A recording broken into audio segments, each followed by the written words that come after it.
Yo, what's up, guys? This is Bernie here, along with Pete. And today, what we have on the agenda for Gimmick Cast episode 6 is going to be a lot of sports, mainly basketball. Basketball heavy episode. Both real life basketball and some virtual basketball. No, not said virtual, like video game basketball. Virtual. Lots of basketball drama. Basketball drama, indeed. Real and fake. And we also have a little bit of like video game talk that we want to discuss as well. So let's just jump right into the episode.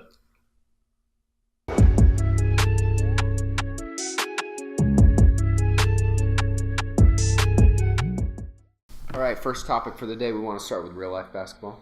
Yeah, we'll start with that. Let's start with the big, I guess, let's say professional news for the week. Right. Would be Carmelo Anthony. My boy has been traded. Mm-hmm. Pretty depressing, but I'm glad it happened for his sake. He's my favorite basketball player of all time, by far. Played at Syracuse and played for the Knicks. He's the GOAT, in my opinion. Not really, but my favorite. So his tumultuous time comes to an end, not so abruptly, because it was kind of in the making for a while. Right. For his sake, I'm glad it happened, but as a Knicks fan, I feel like he didn't get the appreciation on his way out that he should have. Yeah, and let's just go over for the viewers that don't know about the trade itself. Good call. So Carmelo Anthony was traded to the Oklahoma City Thunder for Enes Kanter, Doug McDermott, and a future draft pick. I don't know what draft pick that was, but I think it's a second round pick. Second round. I think so. I don't think they gave him a first round pick, which they probably shouldn't have. So, the trade is good and bad for both teams, really. I almost don't necessarily think that either team is benefiting very much from the trade. But just for the people involved, it's probably a good thing. Yeah, just looking at the trade, I'm a huge basketball fan, so I have a little bit of perspective of it. It's just, looking at it, I don't see, especially with Russell Westbrook there and Paul George, it's just who's going to get the shots up. Yeah, Carmelo is a scoring first player, regardless if he's playing small forward or power forward, which is what he's going to be playing, right? Right. So it's really a weird trade. Like, I feel like they almost did it for the star power of Carmelo. I think that's mostly what it is. He's a big draw. And not only that, but he is a reliable scoring option. He's one of 4 players ever to average over 20 points per game in every season of his career. So, he's definitely reliable. But with Paul George, he's going to be the third wheel of the team. Mm-hmm. Yeah, that's the thing with this trade is that you basically have 2 small forwards and a shooting guard, sorry. Well, he does play like a shooting guard, but a point guard. Yeah. And with that being said, it's just when you look at the rest of the team and the makeup of it, there is one thing I will say that Kevin Durant was right on, is that the rest of the team is just not as good, in my opinion, as to, like, I don't think it's good enough to be carried by these guys. I don't know. I feel like they're pretty good. I feel like their starting lineup is... Their starting lineup is great, but like once you put the bench in, and those players are on the field, look at me. The field. But on the court, they're not going to be, I don't know, there's just not enough like offensive firepower that I would be entrusted with, especially because, who's the shooting guard for them? Like Robertson? Yeah, Andre Robertson. Yeah, Andre Robertson is just no offensive threat at all. Yeah, I think like I'm looking at their roster right now. They have a lot of dudes who I feel like their team is pretty darn good, honestly. Like Steven Adams he's good. He's getting better every year too. But do you think this team is good enough to beat the Warriors? I think they would have to get pretty lucky to beat the Warriors. Like, it would be a lucky win if they could take them out. Let's talk playoffs too, not just like a single game, like a 7-game series. They would have to get pretty lucky to win. Yeah, because my issue here is that with all these guys, Carmelo doesn't play defense. They're not a good defensive team, really. So, this is going to be like a high-scoring game, and it's going to come down to who makes the most shots. Yeah. Most likely. So, although I do trust the idea of Carmelo, Paul George, and Russell Westbrook. I just don't trust Russell Westbrook to shoot the threes. Carmelo is a very good mid-range shooter. He's also a good three-point shooter. I'm not like discrediting him that, but I think their better game is like mid-range. Yeah, and just going to the hoop with it. While as the Warriors are more of a three-point team. They can also drive in with Kevin Durant, of course, but yeah, their play and style is more let's make sure we get the three because analytics and every stat tells us that a three-pointer is more valuable than a two-pointer.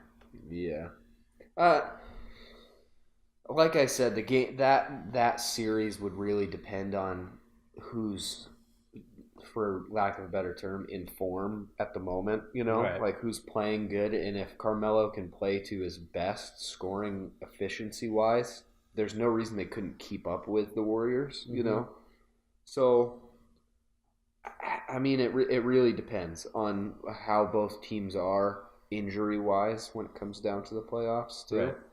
Because let's say Steph Curry gets hurt, right? That closes the gap quite a bit. Like if Steph Curry or Kevin Durant went down and they couldn't play in that series, I would almost say it was even, really. Yeah. I think maybe they would have a chance if like a Klay Thompson got hurt or a Draymond Green because those guys are mainly the defenders on the Warriors. Yeah.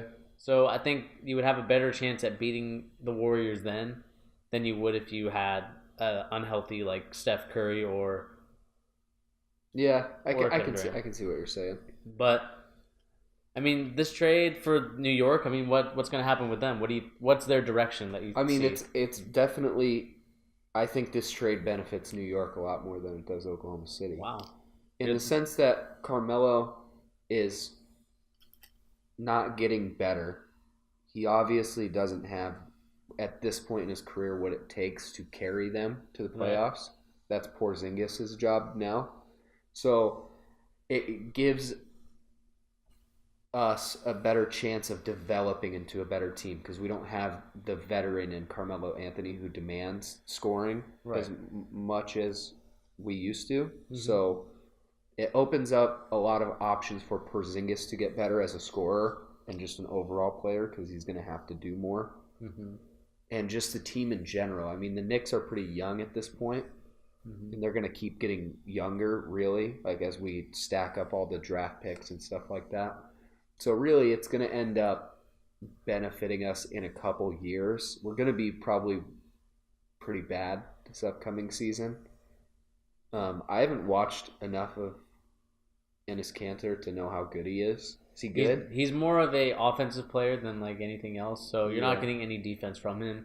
Which is not what the Knicks need. We need defense. A lot of stuff. We need a lot of stuff. But really, like, years and years, we've just been such a poor defensive team, especially with Carmelo on the court. Mm-hmm. He really is a liability defensively. Right. Just because he doesn't defend.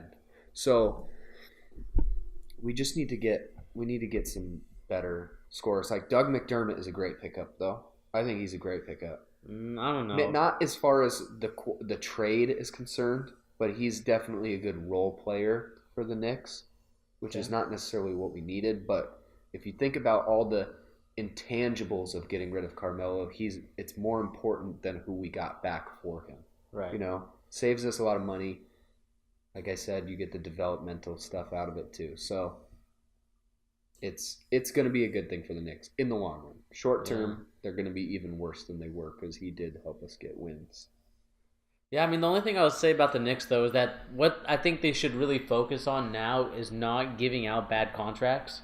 Yeah. Because we've seen, like, time and time again that James Dolan just hands out these bad contracts. So, like, for example, Courtney Lee, a very bad contract. Tim Hardaway Jr., only because they had him before and they didn't re-sign him. They let him go to the Hawks. And so he flourished in the Hawks system. And then he's back in New York. And we paid him way more. We traded him, though. You traded him? Yeah. So, like, you traded him, and then he ended up coming back on your team. Very Chelsea-like. Almost Paul Pogba-esque. Coming back for a very huge fee. Yeah, they need to get away. I mean... Really, in my opinion, what you guys need to do is just somehow, some way, just get James Dolan out of there. Dolan is the Jerry Jones of the NBA. I think he's And to worse. be fair, Jerry Jones actually has a pretty good team now. I think it's completely on accident, really. Like, Dak Prescott's kind of lucky pickup for him. But that's besides the point. That's football talk. Yeah, Dolan is a very poor quality owner, and he makes so many bad choices that it brings everything down. Like, we got so incredibly lucky with Porzingis that he turned out to be decent. Because there was other people in that draft who were way more for sure going to be NBA quality players. We just lucked out in a big way with Porzingis. Mm-hmm. So we just need to keep him, and he needs to keep. If he keeps getting better at the rate that he is, he's a top 10 player in the NBA. Yeah. He can do everything on the court. So we just need to build around him and not give out garbage contracts to people who don't deserve it. The Knicks are getting better and better. We have a pretty terrible contract for Joakim Noah, but we also got. I'm not even going to try and say that the guy we got in the first round this year, Frank Ntilikina. Is that how you say it? Yeah, Frank Ntilikina. Yeah, Ntilikina. I mean, he looks pretty good. I mean, he's definitely a big developmental person too. The thing I wish you guys would have done there is drafted Dennis Smith. I wish we had too. Because that guy flat out balled. He's for sure. Balled out. He's a for sure player. And that's the thing I was going to talk about before I just lost my train of thought was I want us to see if Porzingis in the couple years, see if he's a type of player that will attract other free agents or just players to come to New York, because the issue that New York has is the luxury tax, of course, that the players have to pay, and also just it doesn't matter about what big city you are in anymore. Yeah, it's all about just gathering with your friends. So if Porzingis has the draw power to get someone from a different team to come to New York, then I think that's the thing with any team really. It's just if you can get those guys to come over, your friends to come to your team, then you have a better chance. I agree. And as far as that's concerned, I mean, none of these dudes really have that, Right. We haven't seen it with Porzingis yet.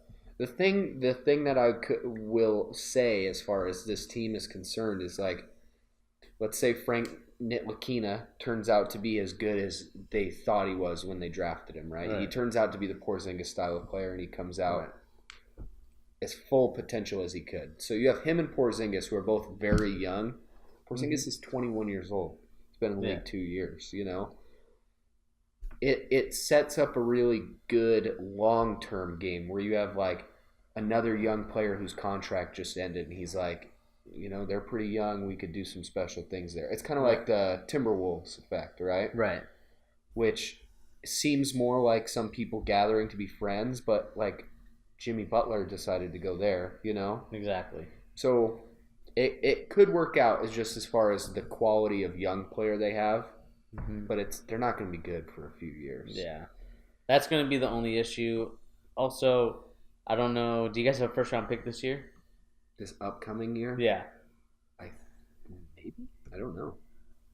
Because the only issue is that this year's draft is not very good. It's not as sprinkled with talent. There's only last year was good. Last year was really good, and I think 2019 is going to be good because there's a lot of young players that are coming up, such as Bol, who's a very tall center, power forward. Oh, actually, I think he plays small forward, but he's 6'10", 6'11". Yeah, I thought he was 7-footer. Yeah, he's 7 foot, and he's just ridiculously good from the highlight stuff that I've watched. But that's besides the fact. So I think just in general, if the Knicks can basically just somehow get rid of James Dolan, which is probably not. It's not going to happen unless he decides to be like the Houston Rockets owner who saw hey, I could get what was it, $2.2 billion? Or how many million was it? Or billion, something like that. Some sort of crazy that sounds familiar. $1 billion deal.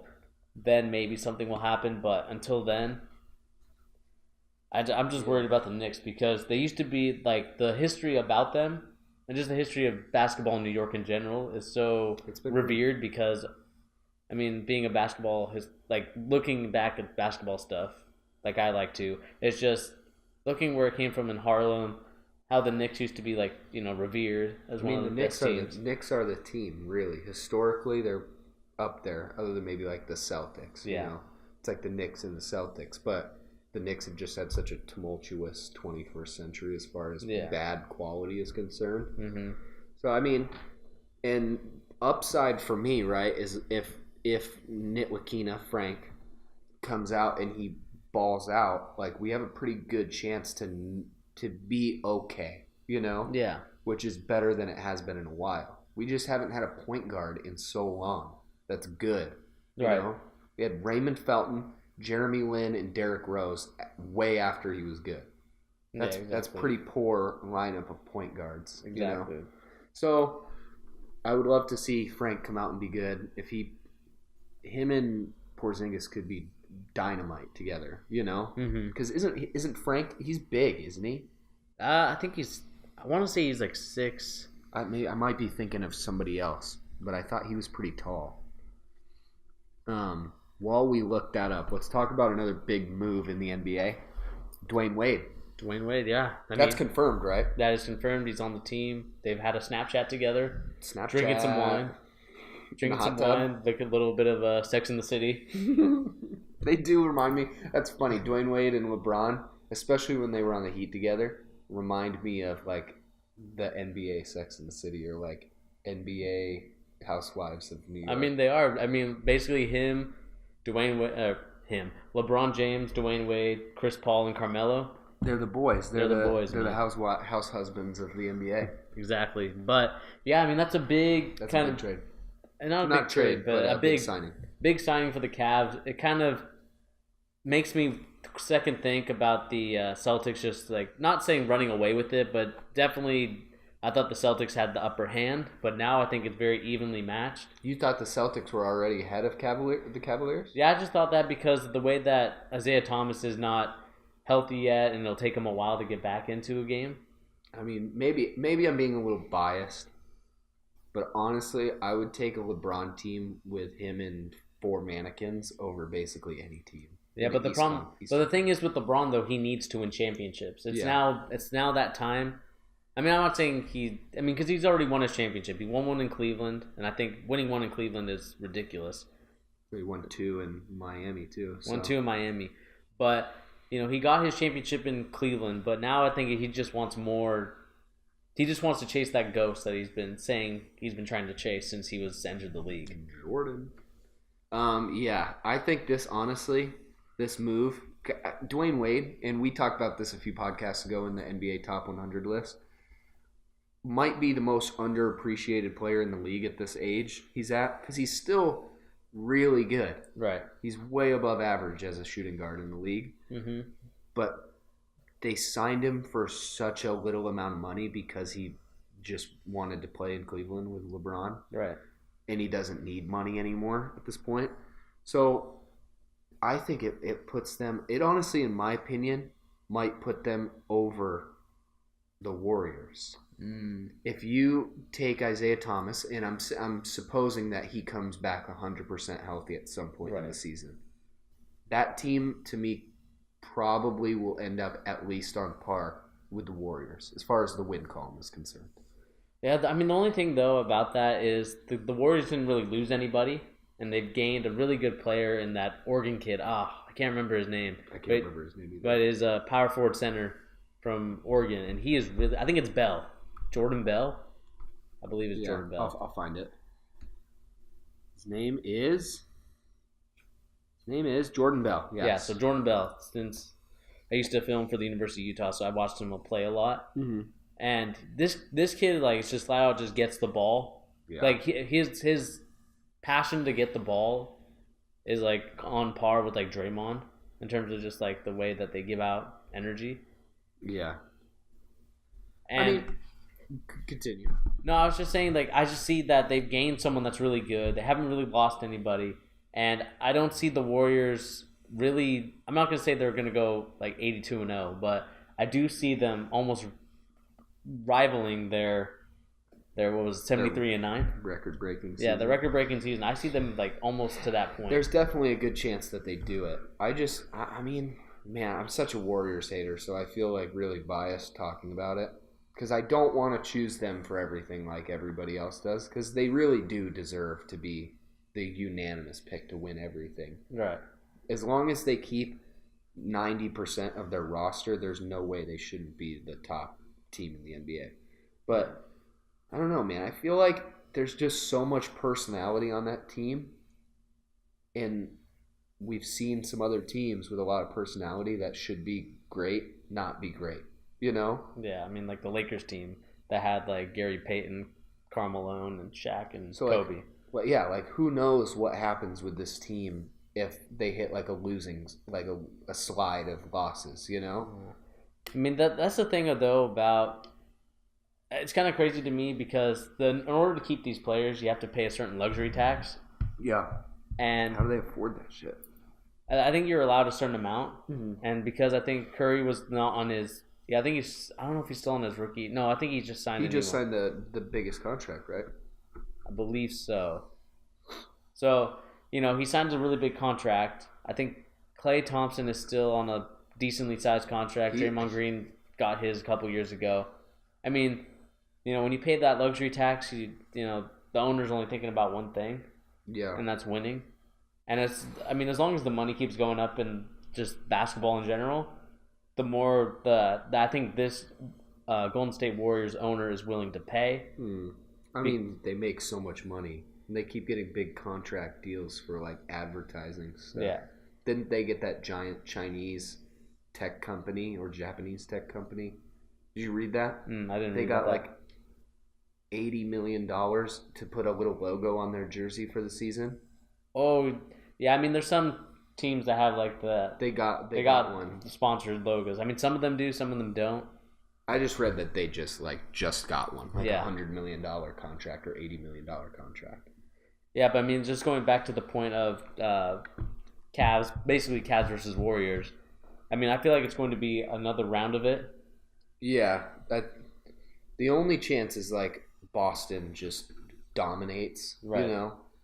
And let's not forget, and this brings me to a thing I want to do, an impromptu little topic I want to ask you, which is the big teams, the super teams in the league right now. There's a lot of big threes at the moment, right? Right. You can't forget about Houston either, they're pretty built right now. Their team is pretty good. Yeah, I mean I think that's what the general manager was talking about. He's like in a win now mentality, so he kind of bargained a couple of his pieces to get Chris Paul, who's still in his prime, but about to exit out of it. He's got a couple years. Got a couple years left, so that team is good, but I still think they're missing like one key player. Like they just need one more, and I thought that was going to be Carmelo, but they ended up not getting him. Yeah. So my thing that I wanted to talk to you about is I want your top 3 super teams in the league right now, because there's a lot of, and not necessarily just this season, because there's some teams that are built for success for like a couple years, and then you have some teams that are built for success in 5 years. Right. Which big 3 or super starting lineup are you taking right now? So obviously number 1 is going to be the Warriors, just because of course they have like 4 superstars on their team, all stars as well. They have 4 top 15 players in the league. Yeah, in their starting lineup. It's fucking crazy. One that I'm really excited to see, and we'll see how this develops, is the Minnesota Timberwolves. Yeah. Because I'm excited to see because I really like Karl Anthony Towns. I mean, 5 years, that team, if they keep all those pieces, that team is better than the Warriors team now. I think they will, because I think the thing I like about Karl Anthony Towns is that he's able to shoot the 3, but he's also able to dominate the post, which is something the Warriors don't really have an answer to. Mm-hmm. Because Karl Anthony Towns is almost 7 foot compared to like Draymond Green, who's like 6'9". Is he even that tall? Yeah, I believe he's like 6'9" or 6'8", or maybe he's like. Yeah, he's 6'7". 6'7". All right, even even worse. And like JaVale McGee is not a defender; he's more of a hustle player, gets rebounds, and some dunks. But that's number 2 for me. And then the third team is going to be tough, because I don't really see another team that I think rivals those two. As far as just longevity or just quality in general? Just quality in general, because I wouldn't go Boston, because Al Horford to me is not a good player. I think he's like more of a B player than a B plus or A. I kind of agree. He had his moments in Atlanta. But. And then Cleveland, I don't know if LeBron's really going to stay there anymore. And who knows where he's going to end up. I mean, he could end up in LA. Could end up in New York. Probably not. I've heard some rumors afoot. He could end up in New York. That's about as fake as Donald Trump news right there, man. Whoa, dog. We got some fake news. But I can't really think of any other team. Maybe the Bucks, maybe.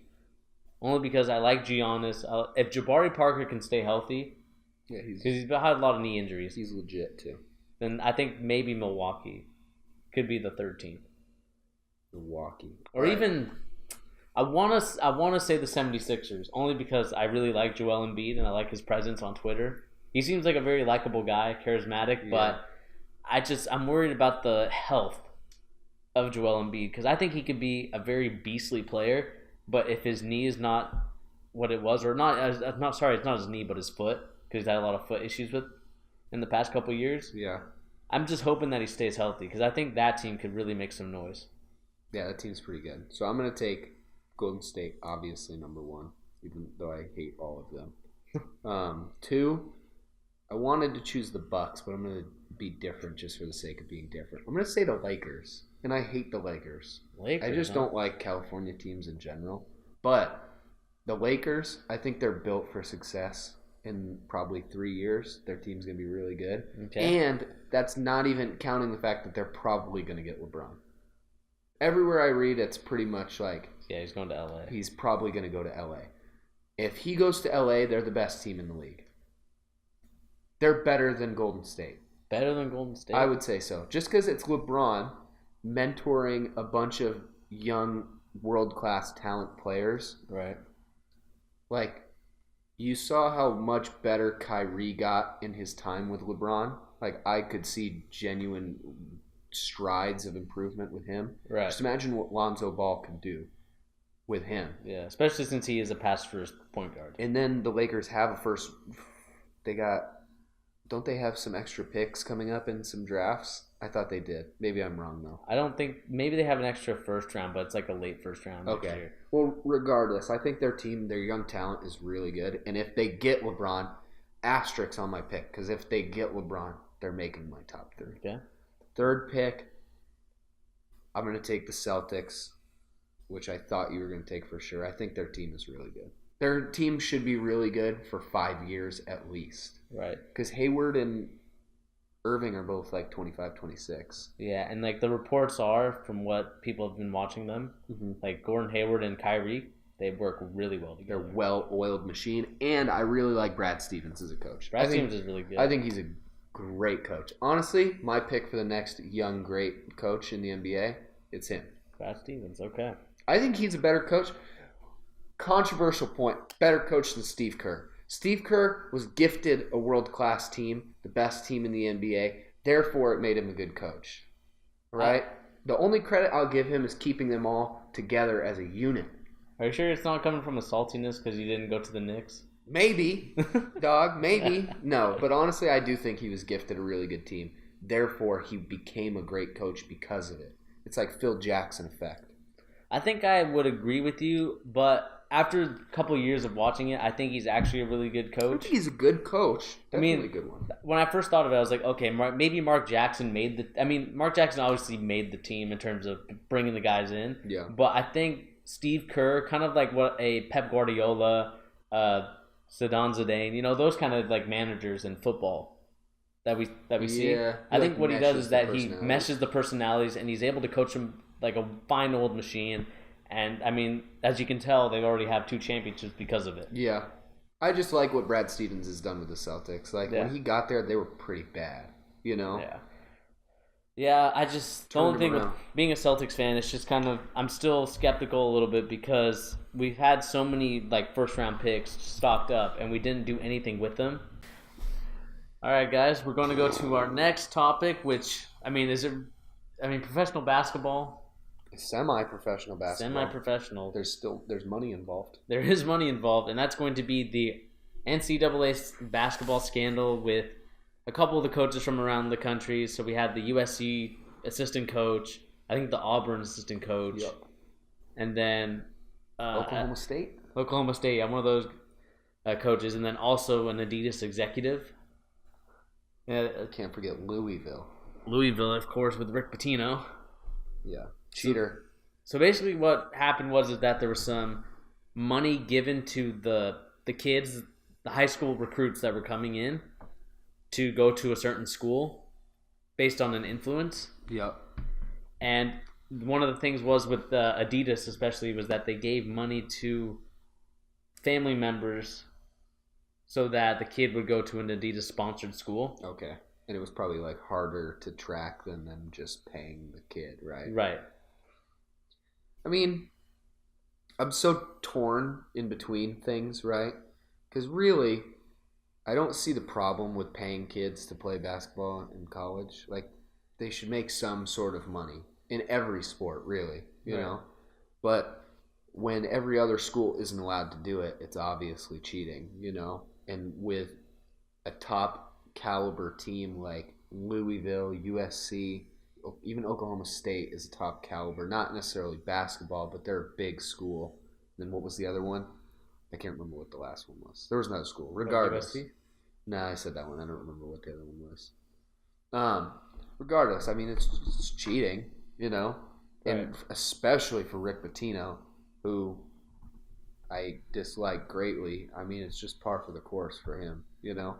Yeah, I mean, that's the thing with this little scandal that's been going on. I don't want to call it little. It's actually a pretty big scandal. Yeah, I mean, it's rocked. That's all that's been on ESPN and other sites is that. Yeah, I mean, it's just looking at it and seeing how it's like a multi-billion-dollar industry. You would think that you could at least afford or allocate some sort of funds for these kids, or at least let them have the ability, kind of like what the Olympics does, is to like let them be able to make money through sponsorship deals. Or like, I don't know if you remember the kid he played at the University of Central Florida, I believe. He was a kicker. Yeah, he had a YouTube channel. He had a YouTube channel where he vlogged about being a kicker for the team. Yep. And just like being an athlete in general. And the NCAA put a stop to him because they basically made him have two choices: either continue your vlogs, but you'll get kicked off the team and you'll lose your scholarship, or you can stay on the team and you just can't vlog about the stuff that goes on for football. Yeah, I mean, that is even more so crazy because it's him doing his own thing on the side, you know? That's almost like, I almost don't necessarily think those are comparable, really, you know? Right. I mean, mind you, the kids are getting paid, these kids in the basketball scandal are getting paid for their talents, which is their own thing, but even more so for the kid at UCL, right? What is it? UCF. Hell. Champions League. You might take it now. Yeah, Champions League on the brain.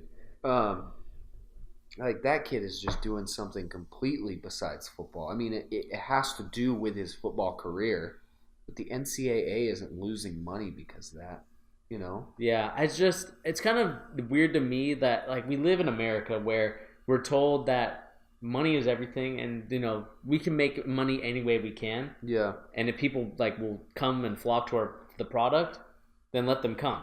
Yeah. And the thing is that this is very anti-American, to me at least. Very anti-capitalism.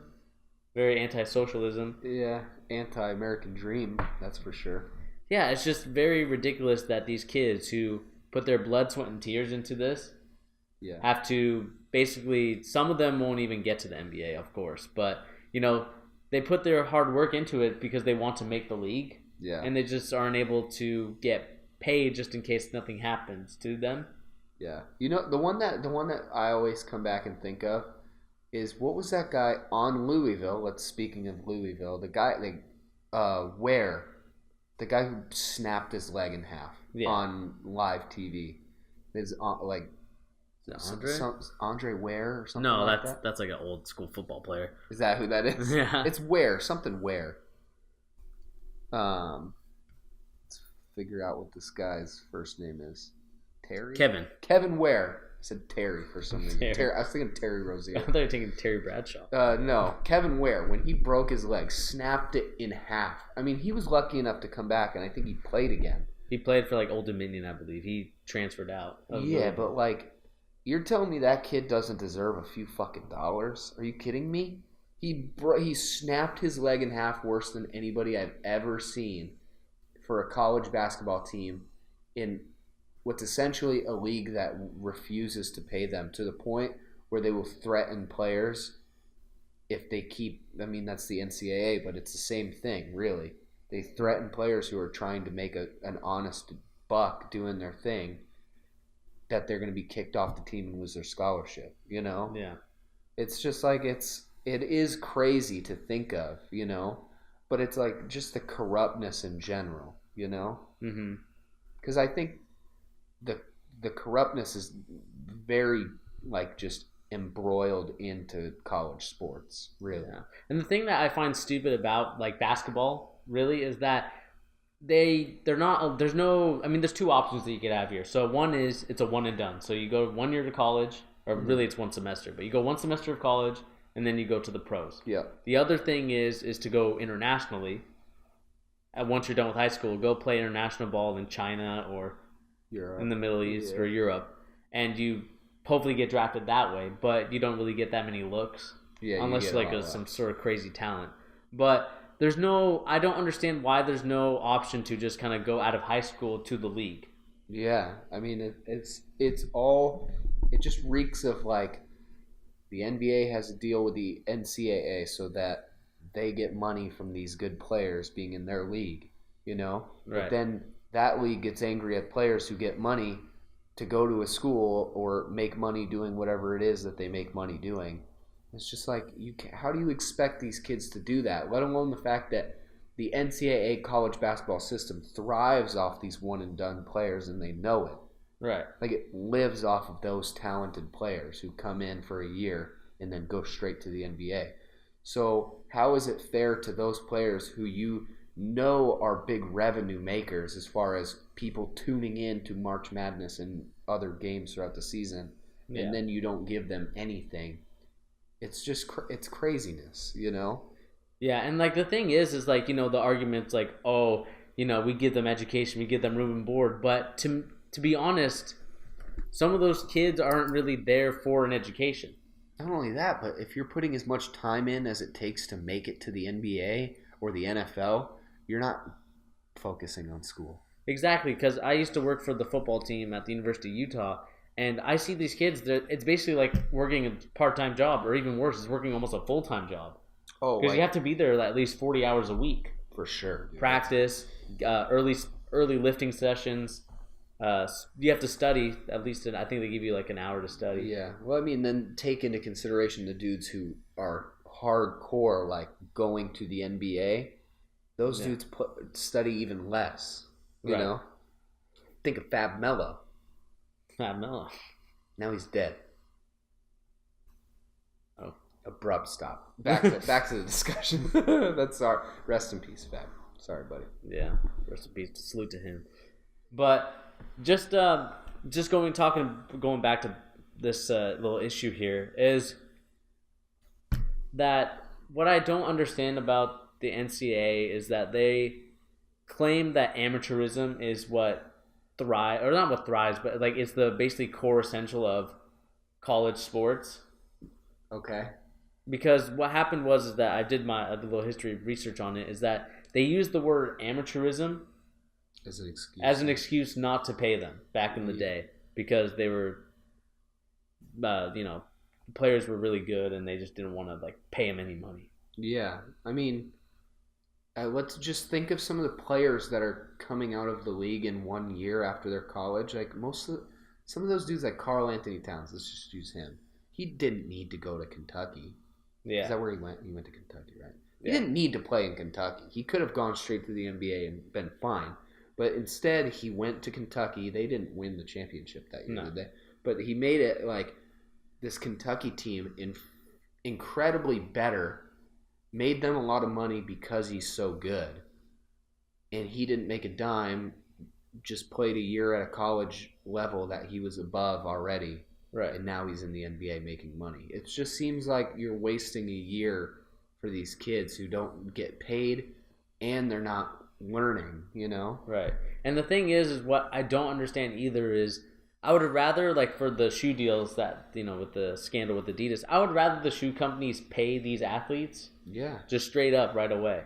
Instead of like having to, pigeonholed or, go around like the system to kind of give the family the money so that he can have the money. Because I think their thinking is that if he wears Adidas, because they would go to these AAU tournament camps, and talk to the coaches and the parents. So, if they are wearing like Adidas stuff throughout their college years and throughout their high school years, then they would think, oh, okay, maybe he'll just stay Adidas throughout the whole thing. Yeah, I mean, and the craziest part, and I mean, it's semi off topic from the scandal itself, right? Because we're talking about the like ethical point of not paying these players, but it's like it's such a 0 to 100 thing, right? Where they literally give them 0, and they're arguing that we're not going to pay them even 5% of what they really should be making. Like give them like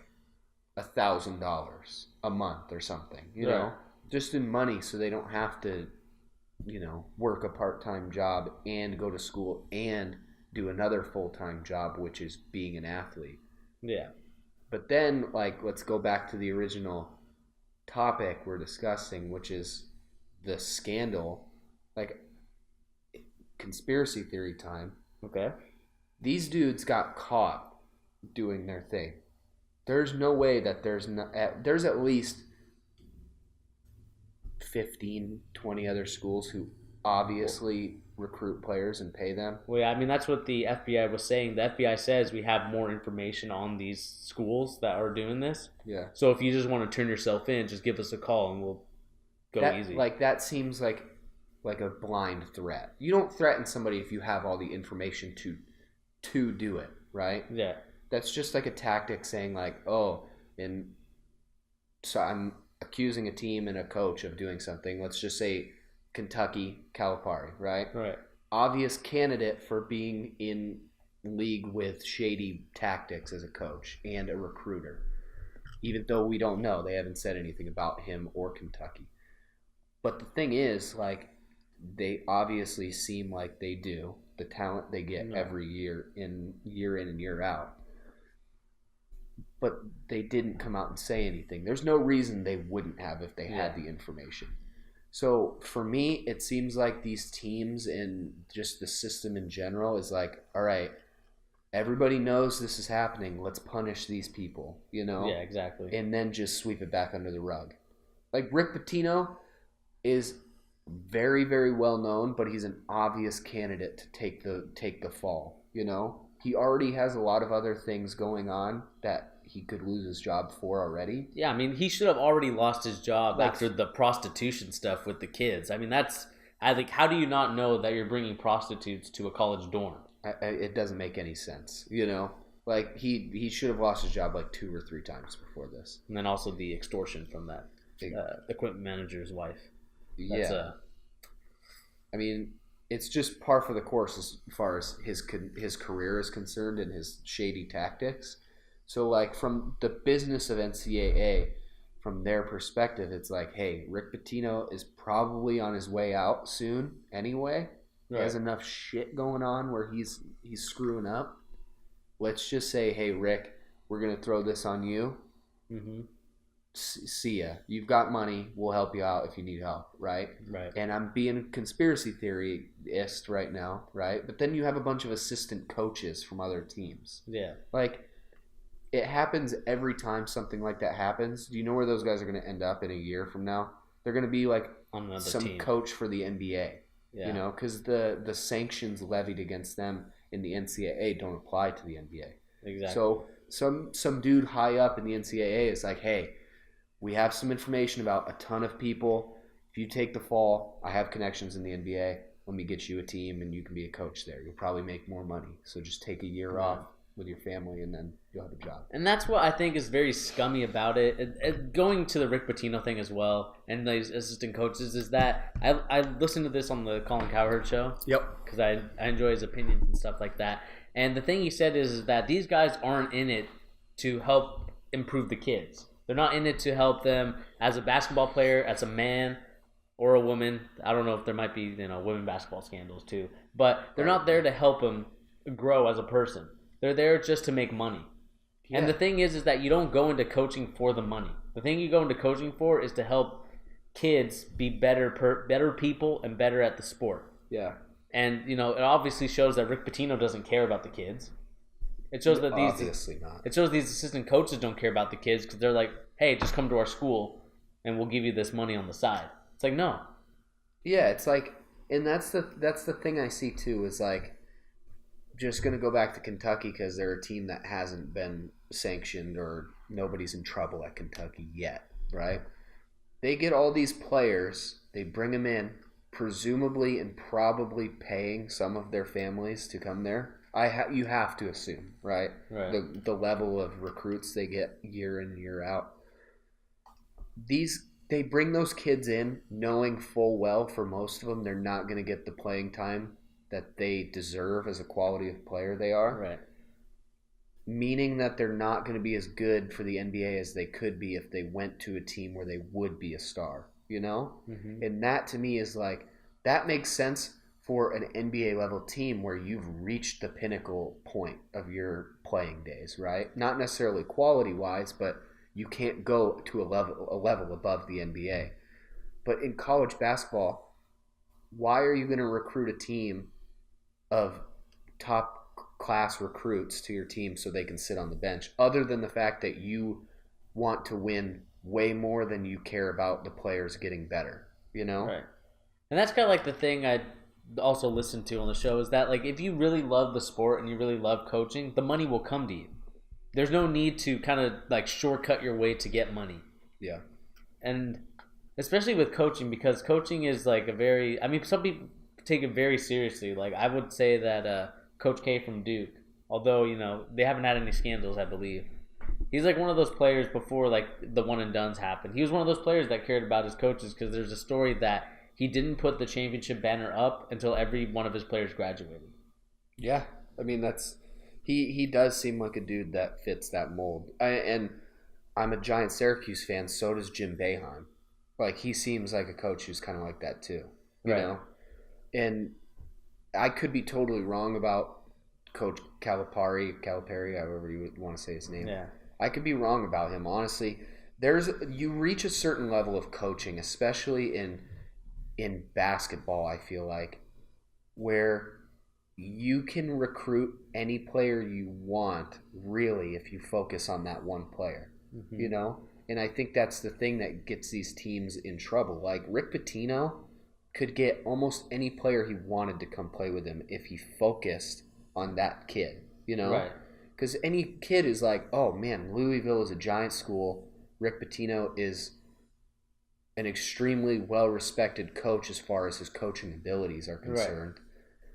So he shouldn't have to pay kids to come play for him, right?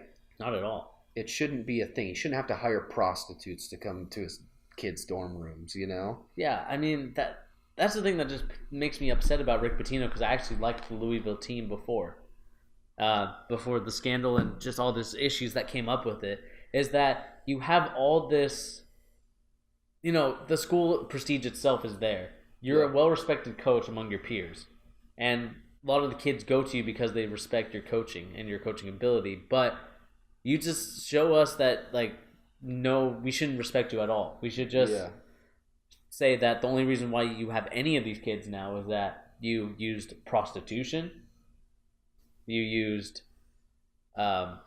dirty tactics as far as paying the players, which shouldn't be as bad as it is, but it is bad in the certain rules that we have in place now. And like where I was going is it's just greedy, you know? Yeah. It's greedy not only from a money perspective as far as like these coaches want to win so bad that they're willing to do whatever it takes to get their bonus paychecks, you know? Yeah. But also that, like, they're greedy, like, oh, I want 5 of the top 50 high school recruits in the senior class. Exactly. To the point that they're going to pay these kids to come play rather than just entice them naturally. Like, hey, you might not play your first season, but if you develop your second season, you will be a starter on the Kentucky team, you know? Yeah, exactly. I mean, it's just, I don't know. It's just really disappointing, you know? It's really disappointing because, like, honestly, the college basketball dynamic that is in place without all the side politics and stuff is it's so captivating, you know? Because you're seeing these kids So, mind you, some of them don't need it, like the Karl Anthony Towns of the world. But there's a lot of players who do need their year in college or their 2 years in college, you know? Right. So you're watching these kids give it literally everything they have to make it to the NBA, to make money, you know? Mm-hmm. So seeing stuff like this, that's like they're not even obviously, it's confirmed dirty tactics of like, hey, let's be good and get this top 5 recruit. Just bums me out, you know? College basketball is so like, it's dynamic from the beginning of the season to the end of the season. It's more interesting than almost any season of sports. Yeah. You know? Everybody cares the whole season. I don't know. It's just sad. And like the team we didn't really talk about, and I just recently found out, was that also Alabama's in the scandal as well. And because they recruited a 5-star recruit, Colin Sexton, who's a really good ball player. I watched his highlight tapes of him in high school, and also watched him a little bit of his a little bit of the college stuff. Actually, I don't think he played in college yet, but I watched his high school stuff. He's a really good ball player, and it's kind of sad to see that they have to use like payments in order to get these guys to come to your school. It's just like, and then you have to assume that Alabama's paying this kid, right? They're probably paying football players too. Football players probably. It's as far as college basketball, these colleges have teams in all different sports. So then it ruins the allure of all the sports teams they have. Right. You know, Alabama, like their football team especially is kind of like what I was saying about Kentucky. You just kind of have to assume that it's not all above the board. You know. Right. And maybe I'm just being too skeptical, but I feel like there's a certain point where you get every good player. I don't think every kid wants to go to Alabama, you know? Not every kid wants to go play at the University of Kentucky. There's some reason that they're all going there. It's not just the fact that there's Coach Calipari and they have a history of being good. There's something else that's bringing them there. If it was the city of like New York City or city of Los Angeles, maybe they're just going there to be in the limelight, you know? Right. But those kids get paid, dog. Yeah, I mean, I think it's about time. We'll just go to like a full circle about this topic. I think it's about damn time that these players got paid. Yeah.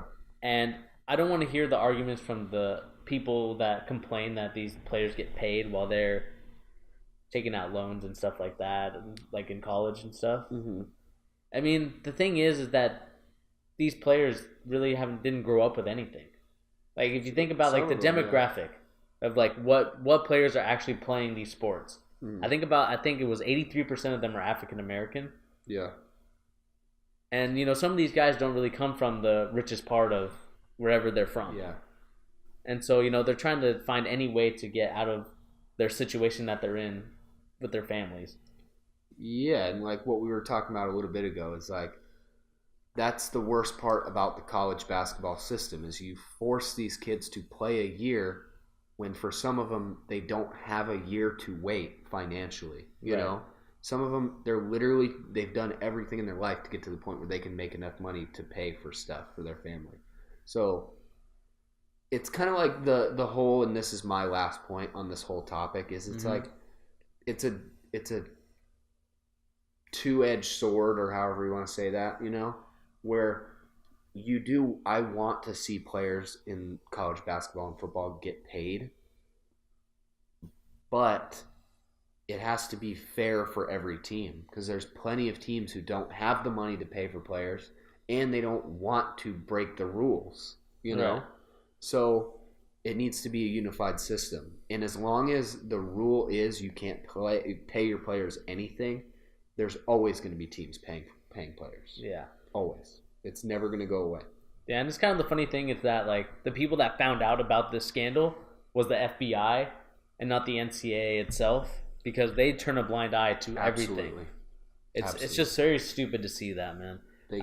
They keep the rules knowing full well that they're being broken. Yeah, I mean, it's like the Wild West out there in NCAA land. Yeah, I mean, it's just so shady. And I'm a big conspiracy theorist in general. Not, I guess. But it's just, it reeks of everything's being dirty. We are experiencing technical difficulties. Please stand by.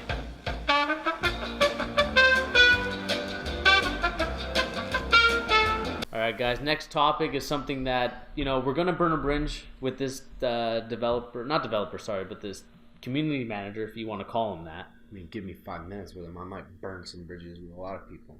Bryce Gum. Hey. Fuck ass. All right, continue. Anyway, the thing that we're going to be discussing today is 2K18 and the vast difference of opinions of this game between the community and the critics. It's going to start with 2K18. I think we're going to bleed into some other games and just the totality of video game reviewers in general. But We're going to start heavily on NBA 2K18 because there's some big issues with this one, boys. Okay, so when we go on Metacritic, when we look at it, the critics gave it an 82 out of 100. I believe that's what the score is overall. Yeah. And the user score, which is mostly the community of just, Joe Schmoes, gave it a 1.9. With a lot of reviews, not like 3 reviews, like 110 and then 2 1s or something. That's not what it is. It has like over 300. Yeah, it's like 369 ratings. Okay, that's a lot. So you got to know that's pretty commonly it's given a 1 or a 2, right? Exactly. And you want to know why it gets this rating? Why, Bernie? Because it has the microtransactions are absolutely ridiculous. It basically is a freemium, but it's not really a freemium because you have to pay $60 initially. But it also doesn't help that some people bought the $150 edition that comes with a lot of VC, but that VC is not going to really help out in totality. That's even worse. So those people paid for like the super deluxe edition. That's like the super deluxe. And they're not even getting the things that you need to pay for to make your player good. I mean, they get a lot of VC, but if you think about it, you pay $150 to get that amount of VC, and even that amount of VC I don't think is enough to buy. I don't think it's enough to buy everything that you want. Okay. Like in terms of like your attributes, your and that's like just aesthetics and all that stuff. You're purely talking about the My Player portion of the game. This is the My Player portion of the game. Because there's another complete portion of the game that's like the ultimate team, essentially, right? Which you also need VC for. You need VC, but they also have another currency in that, which is My Team points. But this is more towards the career mode, and like the thing that everyone that plays NBA 2K, that's the thing that they're attracted to is the My Career mode. Yeah, for sure. Because of the way it's like very vastly different. There's actually storyline, but oh man, like this is what makes me so upset about this game is that you need microtransactions for everything, and I'm not just talking about you need it just for like attributes or like shoes or anything like that. You need it for basically your haircut, your hair color, your beard. The underwear you wear? That's made not the underwear, but like even just like the aesthetics, so like the sleeves, the shoes. I mean, just basically everything that you could think of. NBA 2K does a masterful job at making you pay for everything. That's crazy, dude. I don't have enough money to pay for all those things in my real life, let alone a fake character in a fake game. Who thinks that that's okay? That you're going to pay money for a virtual character's haircut? Guess what? There's another game coming out next year. You're going to have to pay for your haircut again. Yeah, and that's just the thing that makes me upset about NBA 2K in general itself is that you get these microtransactions.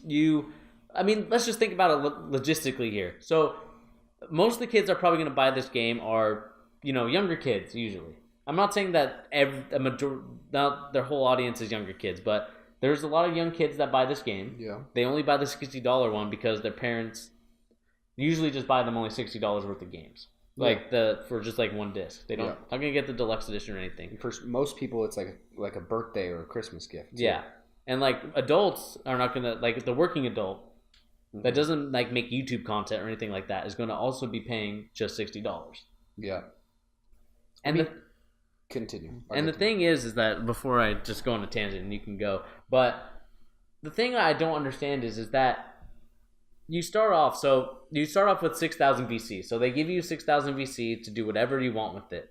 The issue though is that a shirt that maybe you like and you want to put on your My Player costs 3,200 VC. And if you just like don't spend any VC on like clothes and you just spend it on the attribute points, you're only going to go up by like 2 attribute points. So you start off at a 60 and you go to a 62 overall. Mm-hmm. I was thought you want to say something. Sorry. Before I was going to tangent. I was just thinking like literally the only person who has the money to pay for their character to get good is like a person who makes a living off playing the game. Right. Who literally plays the game and then it pays for itself by them playing it. Exactly. And the thing that also is that I read that you have to play almost 200 hours of just 2K. So you're basically not playing any other game, basically not having a life. In terms of like 200 hours is a lot. 200 hours of your life has to be dedicated to 2K in order to get your player to like an 86 overall. And their gimmick or their thing that they're going for this year is Road to 99. But in order to get to the Road to 99, there's toll booths that you have to pay. But I mean, it's like just to 86 is 200 hours. Think of the level gaps at like 98 for your attribute points. Yeah, exactly. I mean, the system as a whole is so broken because then, like what I was saying, is you have the one kind of person who doesn't review the game, right? So let's say like a Chris Smoot, who literally makes money playing the game. That's his living. So his job is to make his character better, you know? Right. Nobody has 200 hours to play the game. So literally no reviewer who reviewed this game put 200 hours in. The game hasn't been out long enough to have done that. Yeah, and I don't even think they're playing like the career mode itself. They're just playing like a play now. They're playing like quick play games. Yeah. So it's how do you review the game? Like maybe they go into like maybe like one or two, like they don't go into the whole thing, obviously, because that would just be too long. But they don't. And that's the thing I just hate about reviews, and that's why I kind of like stick to the guys that play the game the most. Yeah. To really get my news and like feedback from them. And that's kind of like the thing I hate about this 2K in general, is that in order to get better, you need VC. Because at the beginning, you're not any good. Mm-hmm. But in order to get good, you need the attribute points. But if you're not making enough... Yeah, I mean, the system is broken. For anybody besides the YouTubers who make the money or reviewers who are given an account with the game and then like a million VC, right? Which I assume probably happens. Probably. They get a lot of VC. They probably just start them off with a lot so they get the full experience if they even review that part of the game. And people who watch this channel and subscribe to it know that I personally have a vendetta against bad reviews on the internet.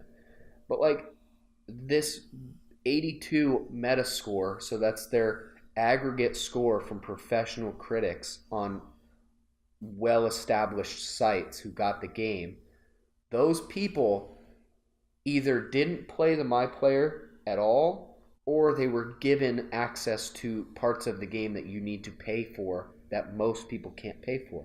So how are they giving a fair review or assessment of this game? They're not. That's the answer. They're not. Yeah, and what's kind of funny is that there was a reviewer, I think it's like 6 Axis. There was like a website that gave a review of the game. They gave it like a 3 out of 10. But then they were contacted by 2K to remove the post. That's so shady. And then because they said like the only reason why you hated on this post was because of the microtransactions. That's a big part of the game. So they removed it for a little bit and then they brought it back up. But to me, I don't understand why 2K is trying to buy these reviews. It's because they want to sell copies, you know. Most people don't go to Metacritic to look at scores. I think most people go to IGN or, I mean, I can't even think of a site that's, or like GameSpot. Let's see, GameSpot definitely fits the mold too. Those companies are so obviously, the reviews are purchased. It's not even funny how they are. But like, it just goes to show how shady it is, you know? It's just like our NCAA discussion, you know? Right. How are you going to ever trust these websites to give a fair assessment of a video game in comparison to the rest of the games out if they're obviously paid off, Exactly. Or they're just not playing the games at all, which is equally as bad as giving it a paid for review, is not playing the game and giving it a review. Because of course anybody would play NBA 2K18 and say, hey, you know what? That gameplay is pretty good, it's pretty good. But once you get to the actual core of the game, which is the My Player, the Ultimate Team, mostly the My Player, like you said, right, the game is fundamentally broken. It takes an exorbitant amount of time to get to the point where your player's good. Yeah, and the thing also that's an issue is that there's no multiplier for playing on a harder difficulty. It's basically, if you play, whether you play on Pro, whether you play on Hall of Fame, you're basically making the same amount of VC. So that also is frustrating to me because I played the game. So I played a little bit of it, and I'm only at like a 68 overall. And the thing is that this game will literally test your will to not reach for your credit card and pay money to pump into your My Player, because it is honestly ridiculous how much little VC you get. Yeah, I mean, it's just crazy too. And the worst part about it, as far as this singular game is concerned, because it's a sports game, there's an NBA 2K19 coming out a year from now, so you pump in $50 of your hard-earned money to make your character just good enough to play actual other people, and then the next game is out.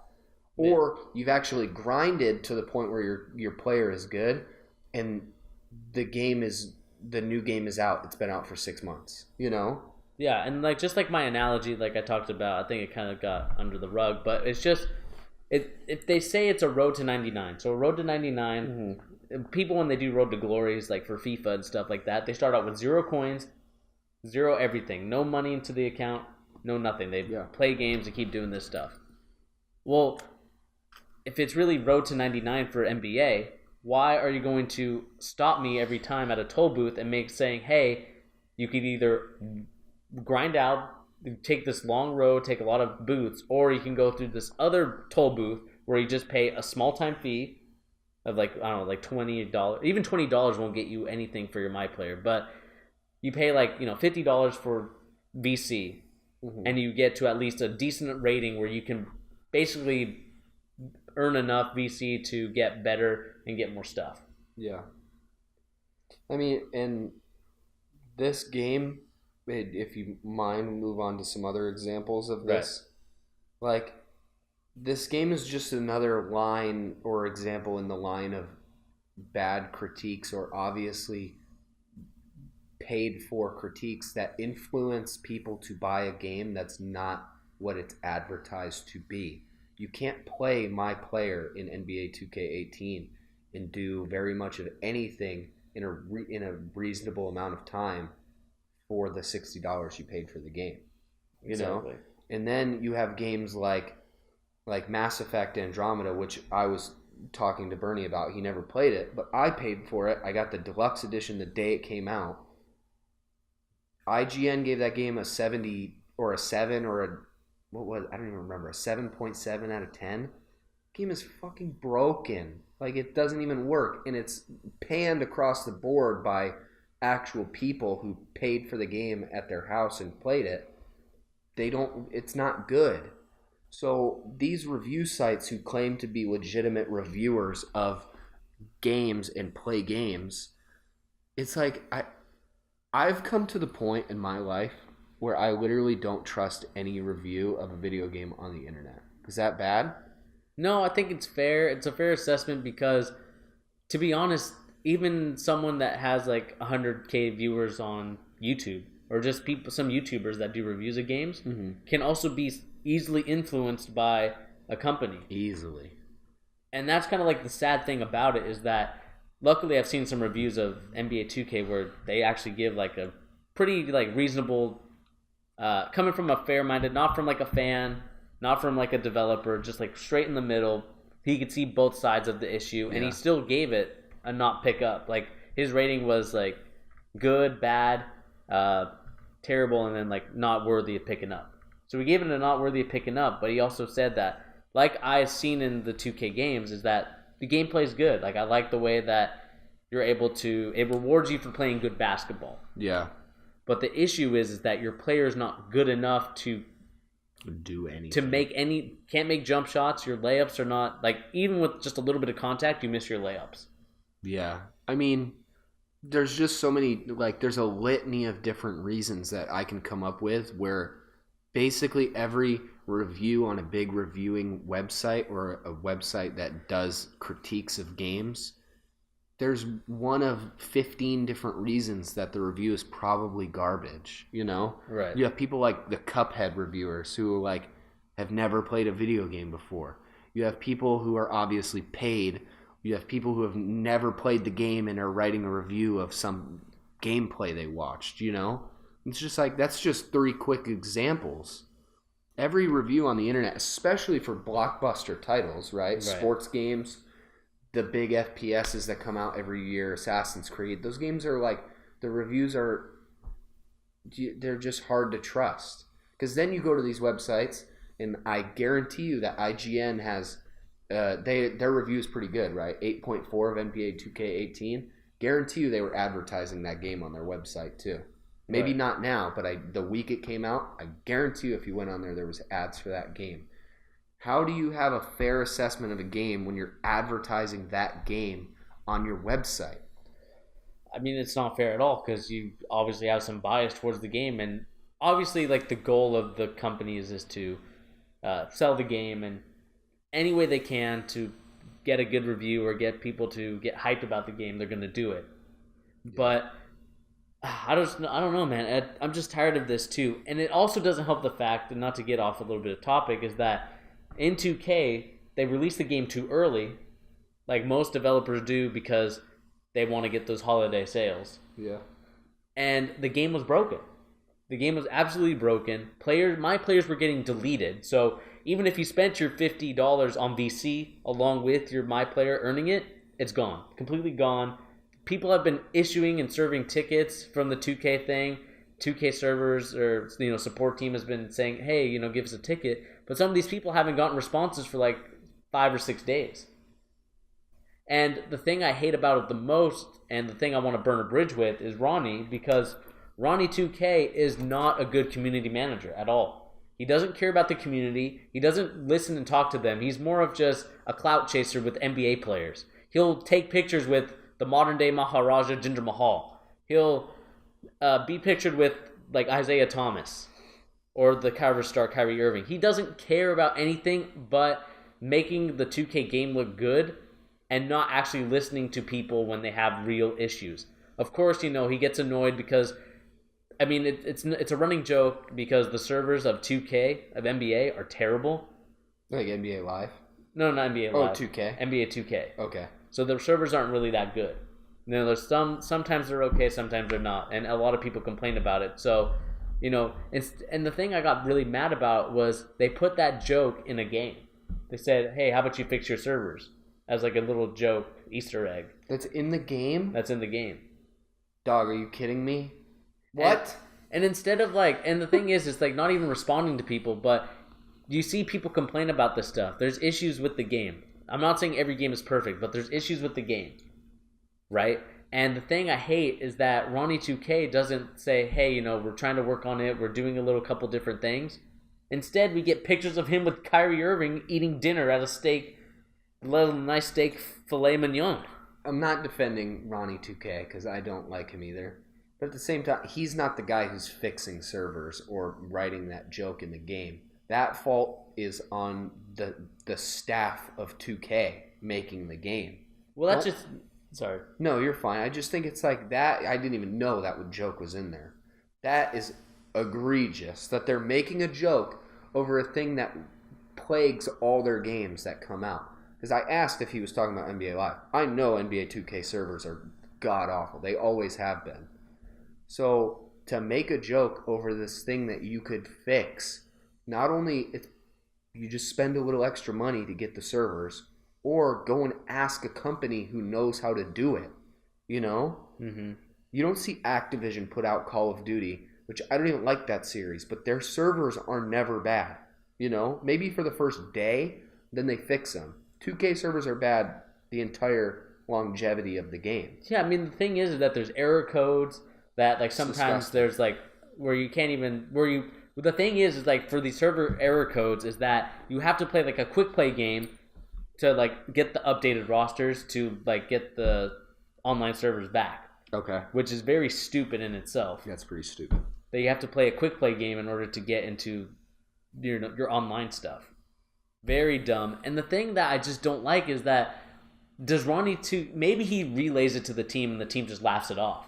But if I'm Ronnie 2K, I'm telling my community, the NBA community, because they've loved us, they championed us so much. Mm.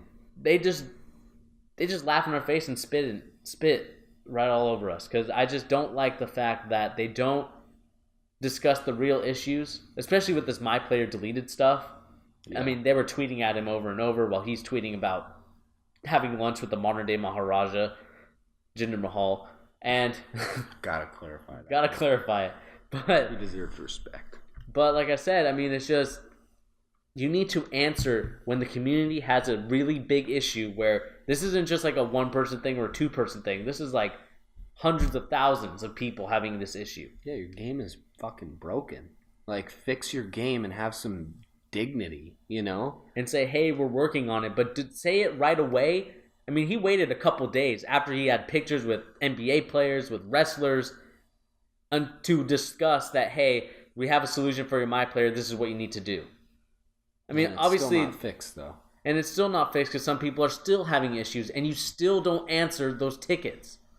The 2K support team is the worst support team I think I've ever seen. They go into the chat and the tweets, and when people complain about it, they're like, "Oh, okay, how can we help you?" Copy paste, and then they don't have a response back, and the people say, "Hey, I mean, I don't need this because I've already submitted a ticket, and you haven't answered my response yet." I don't know, man. Ronnie 2K is probably the worst game community manager I think I've ever seen. He's basically the only one I could name, really. But Chew Boy used to be good. I like Chew Boy. Hey, but he's Ronnie is bad though. He's really bad. Ronnie and I'm gonna summate this up really nicely. All right. 2K18 is fucking broken. It's a broken game. It's disgusting, and people deserve either their money back or they deserve some sort of fix to their problems quickly because the money has already been paid. The game isn't like they're not waiting to pay $60 until it's fixed. They've paid for their game that's broken, Secondly, my second point, which is the greater point of not only its NBA, 2K, and their whole debacle, right? But it's video game reviews as a whole, because there's such a clear discrepancy of what's actually being reviewed and what's not being reviewed. I'm coming for you, dog. IGN, GameSpot, all you guys writing those bad reviews, not playing those games that you're getting for free. You're getting paid to review games, and you're not reviewing them. That's disgusting. You have the best job on the planet, and you don't even do it. Get a grip. But I'll just say this last point, just to kind of what was the original thing about NBA was the microtransactions and the freemium game. That game model only works if it's you get the game for free, and then you pay to kind of get those microtransactions. But the thing is that the setup of NBA 2K when you want to buy VC looks exactly like a freemium game. Like that setup of how you buy coins or buy the currency. Yeah. It looks exactly the same as any freemium game that's out there on the mobile. Have it both ways. Like, I don't think you guys are I don't want to hear this like the game developers are crying for money. They got money. Especially like the big title games. I don't want to hear you crying for money when I don't mind spending the 20 VC if I'm also able to do some other stuff with it. Yeah. Because think about it. These companies were making money before microtransactions were a thing. Video games have only gotten more popular. So the money has not gone down, right? And they have an additional revenue source post-launch, which is microtransactions and DLC. You guys have money. Fix your games. They're garbage. I'm giving you a 5-minute football. Do you see it? But yeah, man. That's why I just get frustrated about this game and just these developers. They don't. First of all, sometimes they just release the game too damn early, so it's broken all the time. Second, these microtransactions and DLC that are just vastly hurting their consumers because they don't want to pay for that extra stuff. They should be able to do all the stuff without having any issues. All of the stuff. I mean, like I said, you pay for the $60 game, and most people don't play the game enough to even get the full $60 worth. And before they even do, they've paid more money than they should have to begin with. Games aren't supposed to be getting more expensive as time goes on. They're supposed to be getting cheaper. It's a flawed system. I mean, that's the reason why you see games like Rocket League, PUBG, all these like games that are like low cost. Yeah. They're more popular because they don't cost that much to make and they don't cost that much to buy. Yeah. It just makes me hope like some indie developer makes a basketball game and it's good. And then it's just like it takes over. Everybody wants to play it, but they don't have the names. And then the NBA is like, you know what? We want to give our names to this game, right? Yeah. We need a reset on these sports games because they're so entrenched in the actual games for that sport that they can do whatever they want with no repercussions. Exactly. I mean, everyone's going to buy 2K18 regardless if it's garbage or not. It's the new basketball game with new players and new rosters and new graphics. Exactly. And it's just, man, I just get frustrated with this stuff because I think the community has endured with this BS from Ronnie and 2K itself enough to where we need to get a new community manager. I actually like LD2K, so you can keep him on the roster, but get rid of Ronnie because I don't think he serves a purpose other than he's just there for clout chasing. Does anybody have a better job than him? I don't think so. I think he has probably the best job because all he does is A, talk to NBA players, B, play NBA 2K. Steak dinners. And then C, I mean, he just reps a company that he just like says, hey, you know, check this out. We're giving away for the My Team thing. We just giving away free codes so you can get like a diamond LeBron James, a sapphire Steph Curry. I mean, it's just, I mean, the easiest job, and he can't do it right. You mean he's not doing it in general? He's just not doing it, and then the 2K development team and just the people that work on 2K itself need a harsh look and check in the mirror about what their model is, and showing that there's just so much stuff that you put into the game that's like really bad, especially the microtransactions. Yeah. I mean, that really kills it for me because there's so many like attributes. So when you there's a 2-player or 2 role systems that you can have. So you can be like a shot creator thing, but you can like combine them. Okay. And the thing is that when you go to each individual stat and try to upgrade them, it's just there's so many separate categories now. None of them are like, some of them aren't even bunched together anymore. So you have to pay for stamina. Okay. You have to pay for speed. You have to pay for like lateral quickness. Lateral quickness. That's pretty specific. Yeah. I mean, I have nothing else to say on this one. This is just disappointing on a lot of levels. This is not the Gimmick Cast this week. This is the Disappointment Cast. It's time to pay up. Pay up, Ronnie. Where's my money at, dog? I don't even want money. I just want you to fix. I want money. Fix your game. Fix this microtransaction BS that we're in this new world of. All right, guys, that's going to be it for Gimmick Cast. A pretty good, solid episode, I would say. The Salt Cast, the Disappointment Cast. Yeah. I mean, it's time for these crooks. I'm talking to you, NCAA basketball. Rick Pitino. Ronnie especially. NBA, Rice Gum. NBA 2K. Rice Gum. KSI. Hey, easy on the KSI. It's time to pay up, boys. It's time to pay up, guys. Man up. We're just trying to spread the news. We're trying to discuss these topics. We want to see changes. Yeah, I mean, not that we're going to bring it around necessarily, but we're trying. I mean, we're just trying to spread the news so you guys will get more informed about the corruption, the laundering, the lying, In every one of those things we talked about today, right? Other than Carmelo's trade, there's probably not anything there. But NBA, corruption. They want you to pay for a bunch of their stuff that they should just have in the game. NCAA, corruption. They're paying players to go play for teams that they probably wouldn't pick. Game reviews, corrupted like a MFO. I don't know what that was, what I just said, but corrupted. Anyway, guys, this is going to be it for Gimmick Cast, episode number 6. I hope you guys enjoy. Please remember to look at our stuff for some Dragon Ball reviews and discussions. Well, not reviews, sorry. Discussions.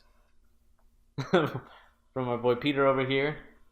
We got a special one coming up pretty soon. Not this week, but next week, I believe, right? Yes, we do. Episode 109 of Super, hour-long special. It is going to be a big boy. It's going to be a big boy. I'm going to do a 2-hour-long review. And it's going to be a review. I said that on purpose. No, I didn't. It's going to be discussion. And it's going to be probably 20 minutes at the most. But stay tuned. Reviewing the Reviewer. More FIFA 18 content from this guy. Woo! Got lots of stuff coming up. Ladies and gents. Boys and girls. YouTube subscribers. All right, let's end the video before this goes on too long. Peace, guys.